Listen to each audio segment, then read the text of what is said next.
들어갔지만 또 거기서 그런 것들 막 이제 겪다 보니까 하나님한테 그래서 제가 목소리를 달란트로 주신 것 같은데 저는 이걸 잘 개발해서 내가 낼 수 있는 최상의 목소리로 찬양드리고 싶은 것 뿐인데 뭐 이렇게 걸리적거리는 것들이 많아요. 막 이러면서 원망하고 운동장을 빠져나왔던 것 같아요. 그리고 저는 그 학교가 그 앞에만 지나가도 막 심장이 이렇게 막 벌렁벌렁 거렸어요. 한동안. 근데 학교를 가긴 싫었고 그냥 내가 개인 레슨에서 조금 그냥 목소리만 좀 잘 개발하고 싶다 이런 생각을 했었던 것 같아요. 그다음 우리 아이들 하고 싶은 건데 서포트해 줄 수 있는 엄마가 되고 싶다. 여기에는 이제 제가 어떤 책을 읽었을 때 외국에는 부자를 좀 가치관이 다르더라고. 우리는 돈 많이 벌고 좋은 회사들하고 결혼 잘하고 이런 것들을 생각을 하는데 어떤 책에서 읽기를 그런 얘기가 있었어요. 살아가면서 악기 하나 다룰 수 있으면 그 다음에 사랑하는 사람을 위해서 음식을 하나 해줄 수 있는 여유 그 다음에 운동 하나 전문적으로 할 수 있는 요 세 가지를 가지고 있으면 부자래요. 그래서 제가 여기다 좀 썼던 게 우리 아이들 악기 하나 운동 하나 레슨을 시켜주고 싶다 그냥 이렇게 막연하게 썼던 것 같아요. 저희 남편 골프 레슨비 이렇게 썼는데 그때 당시에는 골프를 좋아했어요. 지금은 안 해거든요. 왜 이걸 썼냐면 남편도 있지만 제가 처음 한 것 같아요. 너무 불쌍하게 골프를 치는 거예요. 근데 교사 월급이 많지는 않잖아요. 그러니까 라운딩 얼마나 가고 싶겠어요. 승부욕도 또 대단하신데 라운딩을 한번 가면 돈이 많이 드나 봐요. 그러니까 싼 CC가 있나 봐요. 있어요? 네, 그리고 싼 시간대가 또 있나 봐요.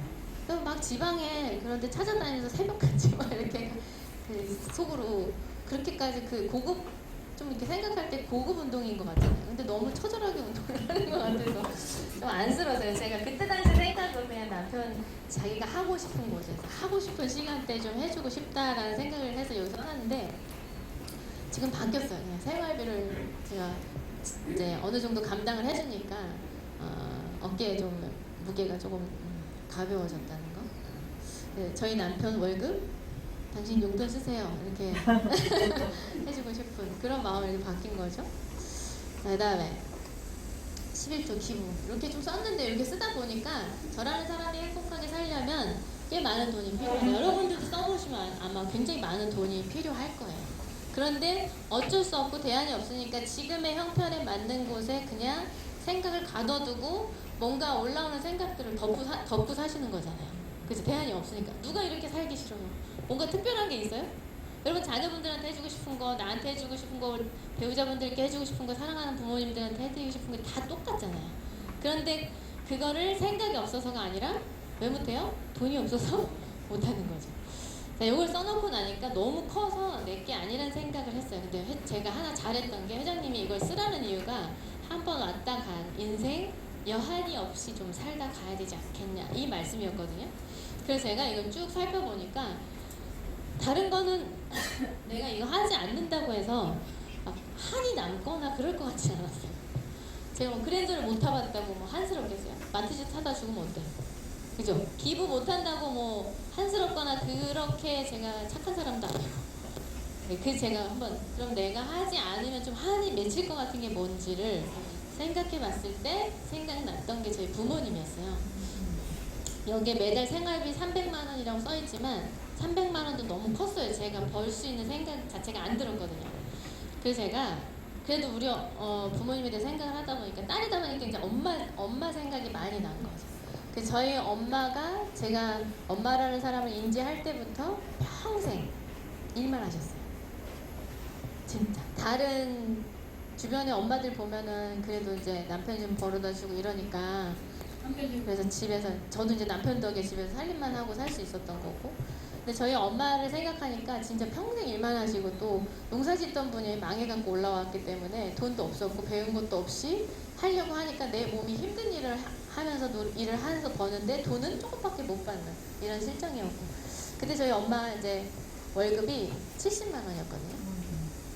새벽에 3시 반에 나가서 공사 현장 이제 허드렛 일 해주고 그 사무실 청소해주고 이렇게 해갖고 일해서 번 돈이 70만 원이었어요. 제가 그냥 생각하기를 300만 원까지 내가 너무 힘들고 그냥 우리 엄마도 좀 나처럼 살다가 부자는 못 해드리더라도 부자의 삶은 나처럼 그냥 집에서 평범하게 살림하면서 낮에는 친구들도 만나서 음식점도 좀 찾아다니고 이렇게 살다가 돌아가시게 해드리고 싶다라는 생각이 그 강의를 들으면서 그냥 막 정리를 한 거예요, 혼자 생각을. 그래서 제가 애터미의 첫 번째 목표가 우리 엄마 월급 70만 원 만들기였어요. 그래서 그거는 조금 가능할 수 있겠다 생각했던 게, 제가 몇 명 되지 않은 소비자들로 8만 얼마 처음에 탔잖아요. 그 다음에 잊어버릴만 했을 때 한 7만 얼마, 6만 원, 이렇게 3번 정도 탔었어요. 근데 소비자가 진짜 조금밖에 없었거든요.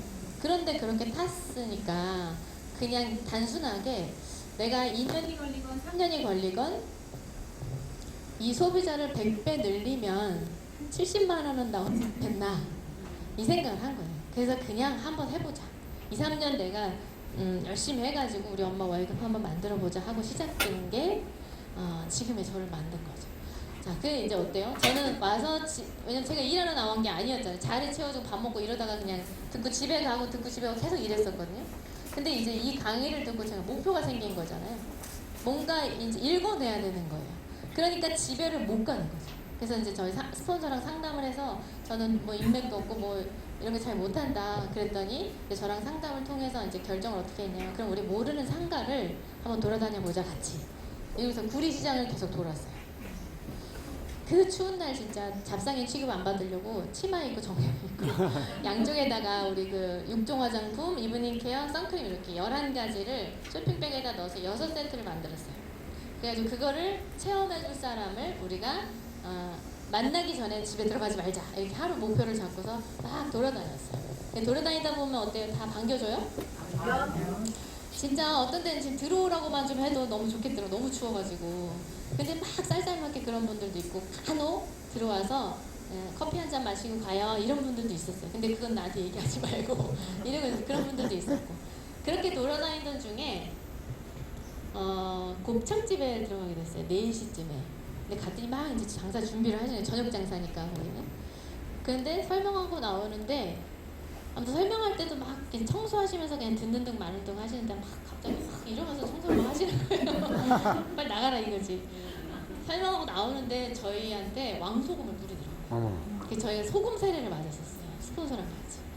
근데 저는 이제 갑자기 그 전에도 이제 친구들한테 전화하고 막 이렇게 알리다 보니까, 네 남편 학교에 잘렸냐? 막 이런 얘기도 하고, 정말 심하신 분들은 뭐 부잣집 며느리가 돈독이 올라가지고 저러고 다닌다는 얘기도 하고, 막 그런 얘기를 들었을 때는, 그리고 진짜 친한 친구는 해줄 줄 알았는데 가입도 안 하고 제품도 안 써주고, 저희 오빠도 가입도 안 하고 제품도 안 써주더라고요.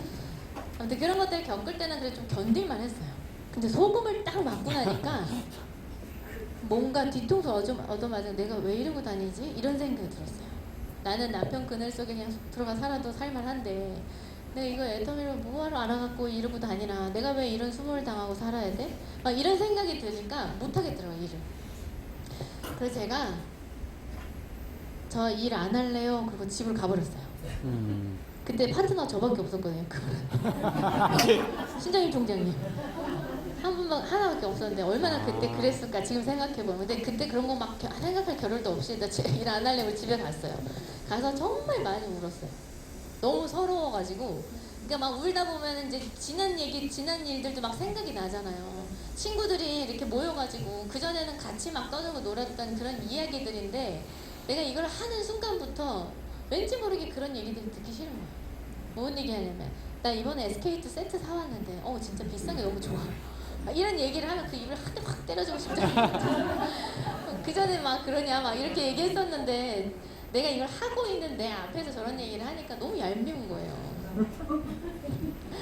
그런 생각들 막 떠오르고, 막 한 번은 제가 한 20군데 전화했을 거예요. 갈 데가 없어가지고. 지금은 제가 시간이 없어서 갈 곳을 다 못 가는데, 이런 일이 올리라고 생각도 못했어요.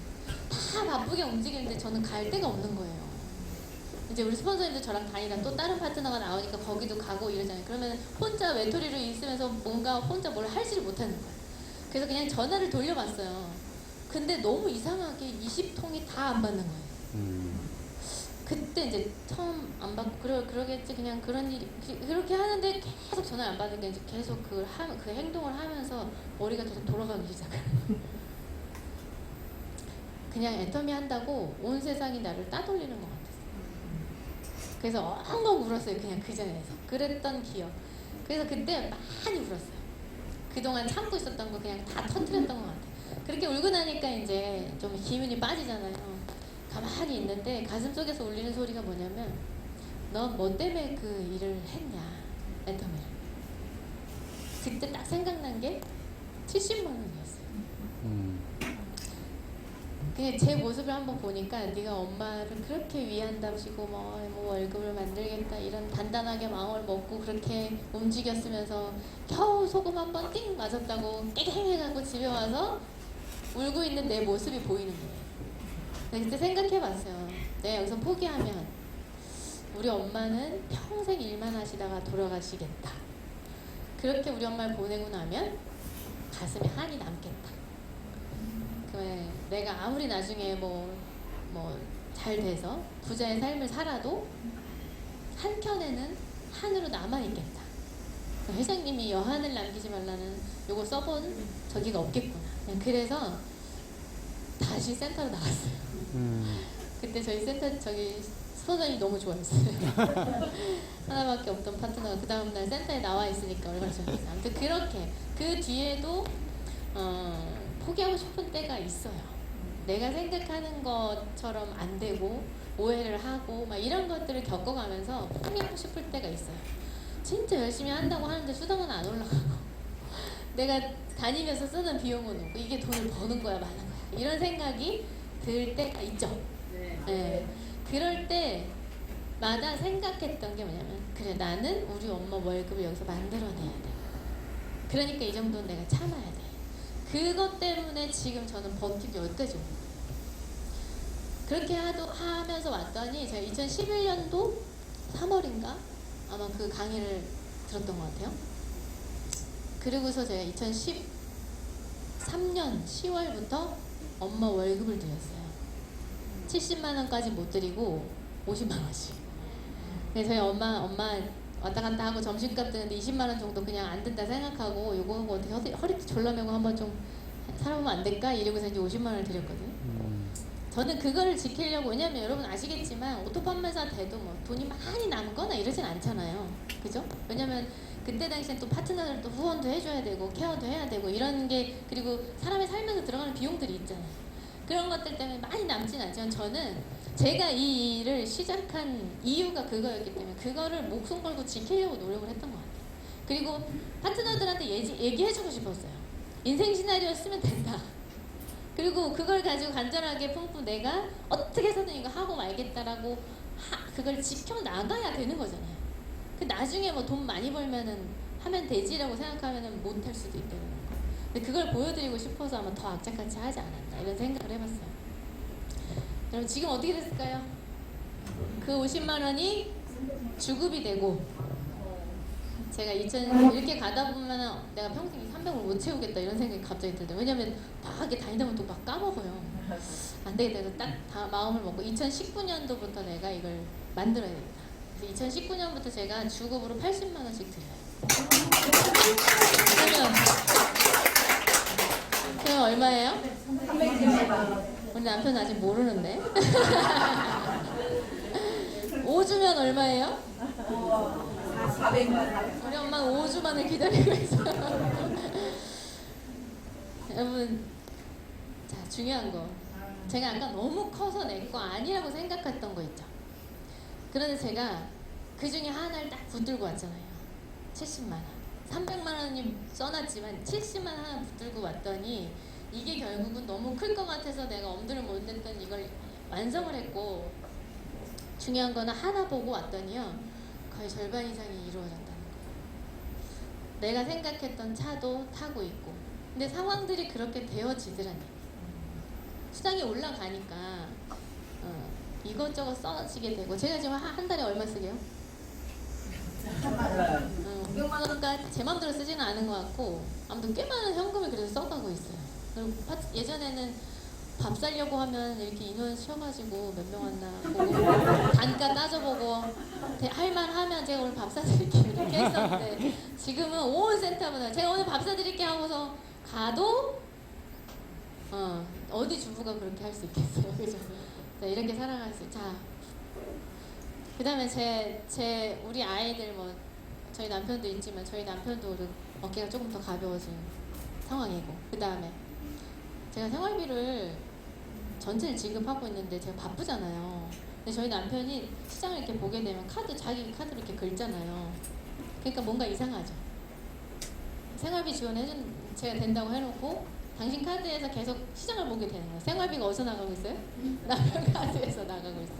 그런 일들이 벌어지고 있어요. 아무튼 자 보세요. 이렇게. 그리고 이제 기부도 뭐 제가 우리 이혜정 단장님처럼 10억을 기부하겠어요. 이 정도는 아니어도 제가 아무튼 할 수 있는 데 골고루 흘려보내면서 살아가고 있는 삶을 살고 있는데, 애터미를 만나지 않았으면 저는 우리 아이들, 우리 식구 요거만 딱 보고 살았을 것 같아요. 그런데 여기서 배우면서 이렇게 살아보려고 노력을 하는 사람이 됐다라는 거.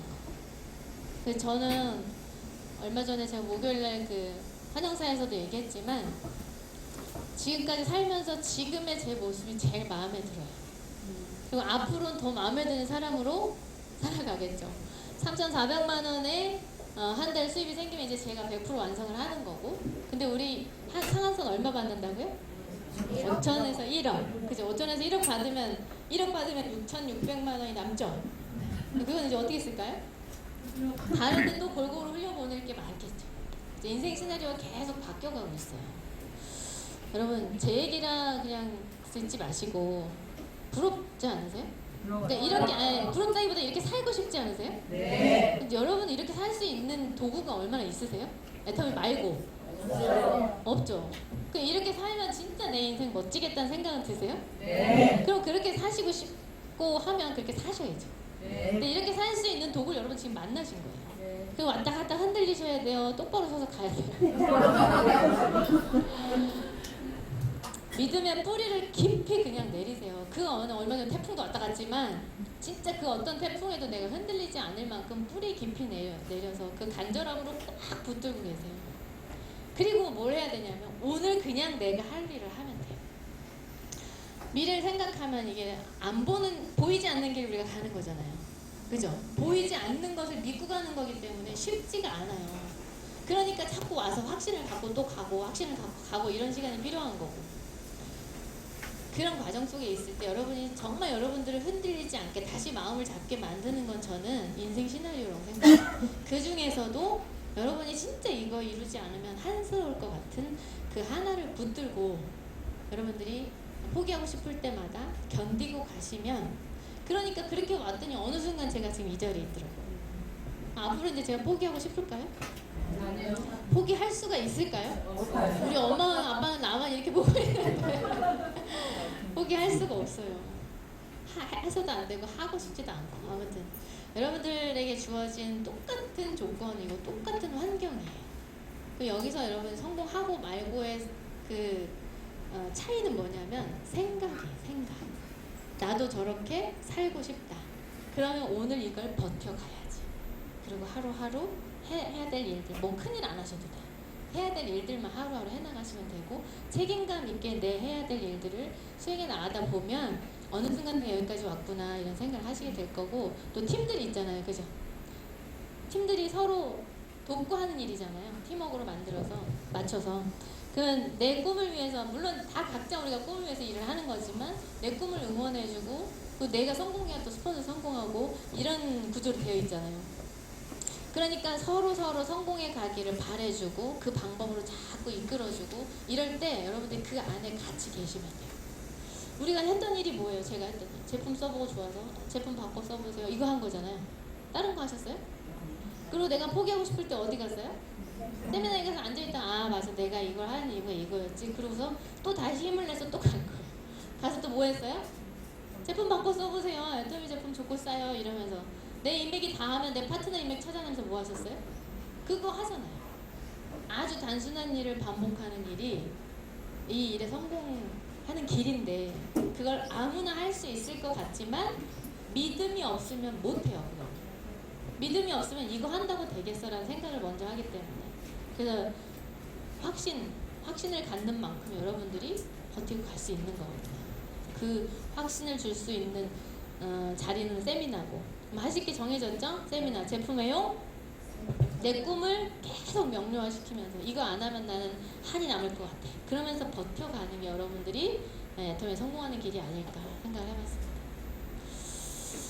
마지막으로 제가 읽은 책 중에 공유하고 싶어서 이제 여기 하나 제가 이제 그대로 책 그대로 사진 찍어 놓은 거예요. 열정의 기름 붓기라는 책인데 책이 다 이렇게 돼 있어요. 그러니까 금방 읽어요. 글이 별로 없어. 글이. 20세기 초에 이탈리아에 살던 한 청년에게 독특한 버릇이 있었다. 바로 동전 던지기. 그는 중요한 결정을 내려야 하는 상황마다 동전을 던져서 선택을 했대요. 한때 그에게 두 가지 선택의 길에 놓여 있었는데 파리의 적십자사로 전국에 가느냐, 디자이너 가게에서 일을 하느냐, 이제 자기 진로를 결정하는 문제에서 동전을 싹 던져갖고 결정을 하려고 하는 거예요. 그래서 앞면이 나오면 디자이너가로 가야 되겠다. 뒷면이 나오면 파리 그 적십자사로 가야지 하고 뚝 던졌는데 뭐가 나왔어요? 앞면이 나와서 이때 그가 패션계에 발을 들여놓게 돼요. 자, 이때 재능을 인정받아서 당대 최고의 디자이너였던 크리스찬 디오르 아시죠? 네. 크리스찬 디오르 밑에서 일을 하면서 디자이너로서의 두각을 나타내기 시작해서 사람들이 주변 사람들이 당신은 이제 크리스찬 디오르의 후계자가 될 거라는 그런 얘기들을 많이 했었대요. 근데 이 청년은 이제 그런 예상 속에서 또 생각을 한 거예요. 동전을 던질 결심을 해요. 내가 여기서 디오르의 후계자가 될 것이냐, 아니면 내 이름을 건 브랜드를 만들 것이냐, 가게를 차릴 것이냐. 이렇게 동전을 던졌는 결과가 네 가게를 차려라 이렇게 나온 거죠. 자, 그렇게 해서 만들어진 브랜드가 바로 피에르 가르디에요. 되게 잘했죠. 선택을 잘한 것 같죠. 한 기자가 그에게 물어봤어요. 말했어요. 운이 정말 좋으시네요. 동전을 던져서 좋은 선택을 할 수 있었으니까요. 그러자 그는 고개를 가로저으며 대답했다. 동전 던지기가 좋은 선택을 하도록 만든 것이 아닙니다. 어떤 선택이든 일단 결정한 후에는 뭐라고요? 믿음을 갖고 밀고 나갔기 때문입니다. 여러분 처음 애터미를 이제 여기 이제 초기 사업자분들 계시겠지만 알아보실 때는 정확하게 알아보시고 결단까지 딱 하세요. 그리고 그때 내가 결정 내렸던 그 나를 좀 믿고, 여러분이 선택한 이유가 돈을 많이 벌 수 있겠다도 있겠지만 아까 그렇게 살고 싶은 그런 것들 서포트 해주는 회사, 여러 가지 이 회사의 문화나 이런 것들이 너무너무 마음에 들어서 결정하셨을 거 생각하거든요. 그럼 그 결정을 좀 믿고 밀고 나가셨으면 좋겠어요. 중간에 이게 되는 거야 마는 거야 생각이 들었을 때 흔들려서 여기가 더 돈이 빨리 된다더라 하고 돌아다니기 시작하면 이제 어떻게 돼요? 여러분들은 렌트업 떠돌이가 되시는 거예요.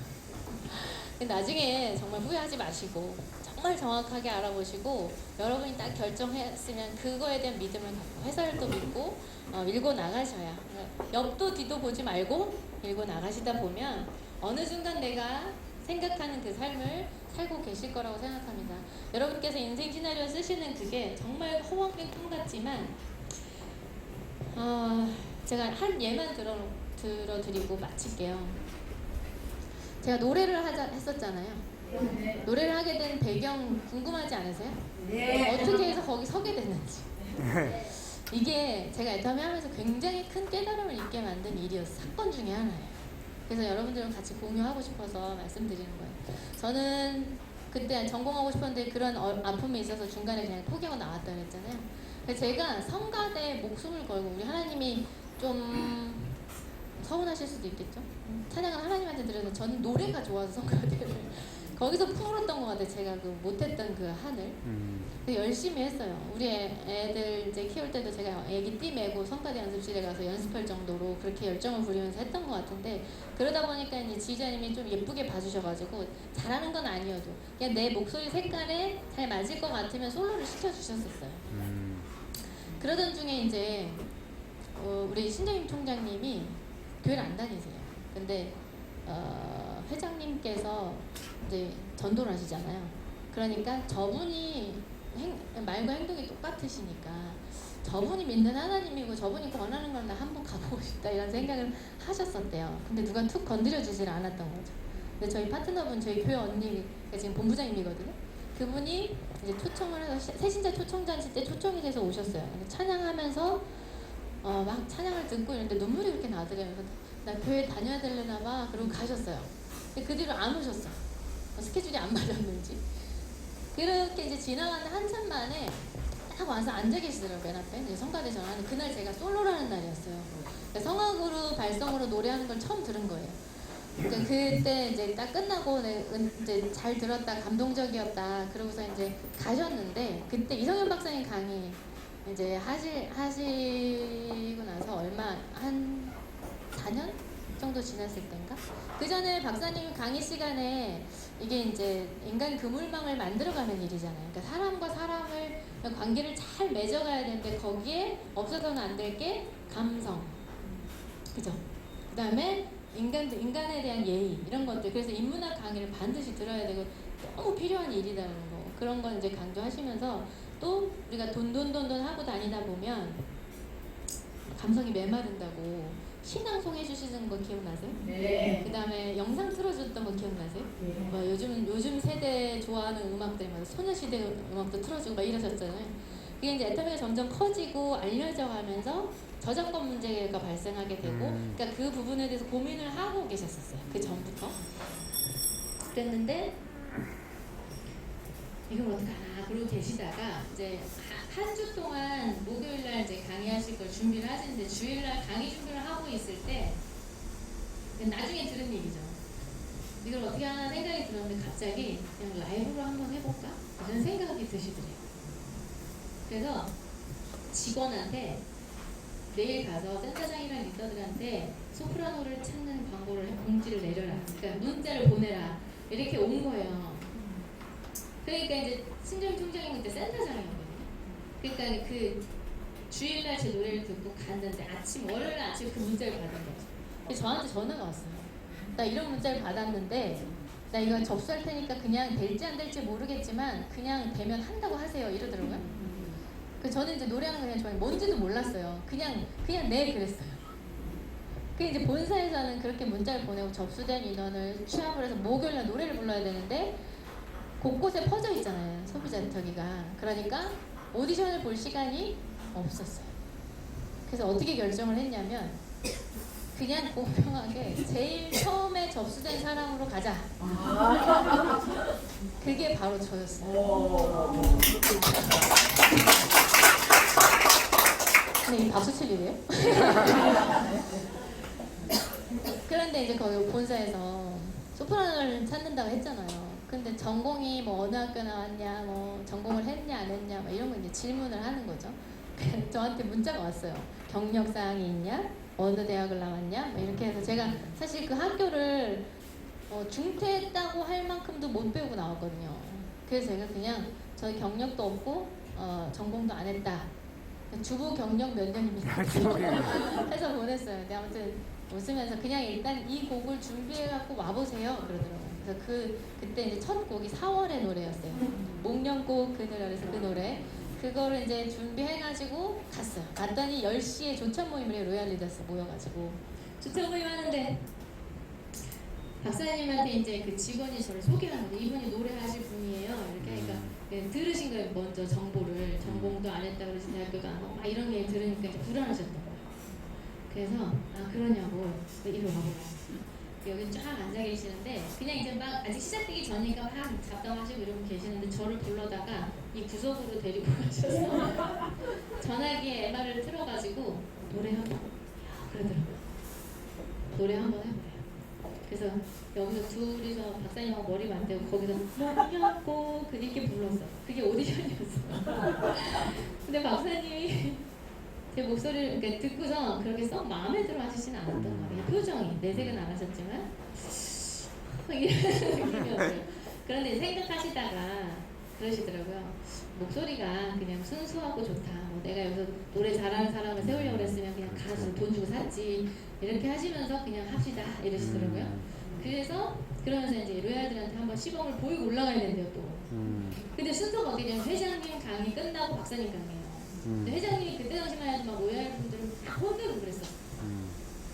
아무튼 회장님이 한번 찬물을 확 껴안아놨어요. 팍 이러시면서 이제 그다음에 박사님 소개하는 노래 하시겠습니까? 너무 떨렸어요 그때.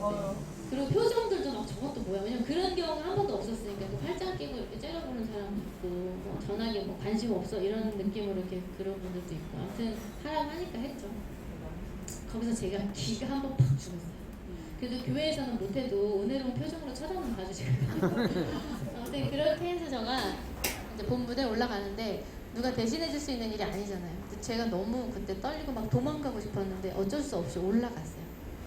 그럼 그때 처음에만 화면이 비춰지고 그 다음에 가사로 그냥 화면이 나왔거든요. 제 얼굴 안 나오고 얼마나 다행인지 몰라요. 가사 안 까먹고 내려온 게 참 다행이었는데 그때 이제 내려오면 제가 무슨 생각이냐면 여기 이 자리는 내 자리가 아니야. 내가 할 일이 아니야. 나 못한다고 할 거야.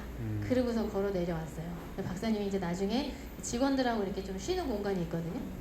거기를 부르시더라고요. 근데 불러서 딱 앉아 있는데 여러분 내 파트너 중에 좀 전공하고 들어보니까 별로 못해. 근데 내 파트너가 막 연대 성악가 나고 서울 성악가 나고 막 그 해외 유학 갔다고 막 이런 분들 있으면 어때요? 네, 우리 저기 스폰서님 그랬던 것처럼 내 파트너 막 세우고 싶잖아요. 거기로 찾아오셔서 3팀 정도가. 박사님, 그러니까 거의 로얄 분들이었던 것 같아요. 내 파트너 누군데 어디 전공한 누구예요? 이렇게 이제 소개를 하신 거예요. 근데 그때 이제 박사님은 그런 거죠. 노래를 하고 내려온 사람 앞에서 벌어진 일이니까 조금 그랬나 봐요. 그래서 아무 말도 안 하시고 그냥 다 물리셨어요. 나가 계시라고. 근데 그때 저한테 한 얘기가 뭐냐면 하기 싫죠. 그러더라고요. 무슨 얘기 하시려나 이렇게 쳐다보고 있는데 내가 들어보니까 그렇게 썩 노래를 잘하는 것도 아니고 그리고 전공한 사람도 아니고 근데 이거 한번 생각해 보래요. 왜 이 애터미에 능력 있는 사람이 그렇게 많은데 왜 이 기회가 당신한테 갔을까요? 그러면서 그거는 그 누구보다 간절하게 오래오래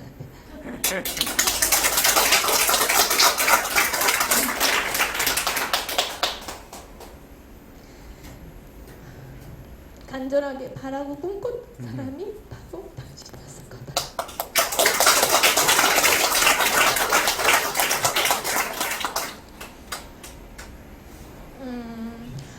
그러면서 박한길 회장이 인생 시나리오를 쓰라고 할 때 큰 꿈을 그리라고 하잖아요. 박사님 그러시더라고. 그게 사람들이 대부분 그렇게 써놓고 너무 커서 뜬구름 잡는다고 생각을 하고 이미 그렇게 태어난 사람이나 아니면 능력이 있는 사람들만 그렇게 살 수 있을 거라고 단정 지어버린대요.